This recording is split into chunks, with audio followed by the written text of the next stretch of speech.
حضرت امام حسین علیہ السلام کا قول ہے، ظلم کے خلاف جتنی دیر سے اٹھو گے اتنی زیادہ قربانی دینی پڑے گی۔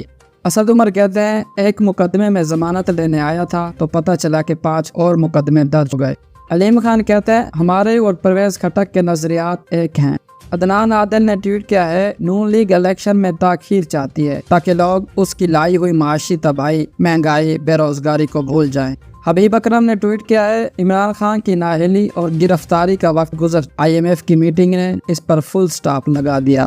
ایاز صدیق کہتے ہیں، پیرس میں IMF چیف کے ساتھ ملاقات کے دوران ایک مرحلے پہ لگ رہا تھا کہ مذاکرات ناکام ہو جائیں گے، پاکستان ڈیفالٹ کر جائے گا۔ پھر شہری رحمان اور مریم اورنگزیب نے آیت الکرسی پڑھنا شروع کر اور اگلے دن دوبارہ میٹنگ ہوئی تو بریک تھرو ہو گیا۔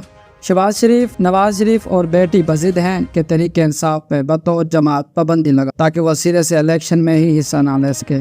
عدنان عادل نے ٹویٹ کیا ہے، وال نیوز کے مطابق بجلی کے بل میں سرکاری ٹیلی ویژن کے ساتھ ساتھ سرکاری ریڈیو کی فیس شامل کر دی گئی۔ اس ریڈیو کو شاید ہی کوئی سنتا ہے، عوام کا جتنا خون نچوڑنا ہے نچوڑ۔ حضرت الرحمان کہتے ہیں، ہم الیکشن میں بھرپور حصہ لیں گے اور ہم پورے ملک میں ہر سیٹ میں اپنا امیدوار لائیں گے، اور اگر ایڈجسٹمنٹ کی ضرورت ہوئی تو ماحول کے حساب سے ایڈجسٹمنٹ بھی کریں گے۔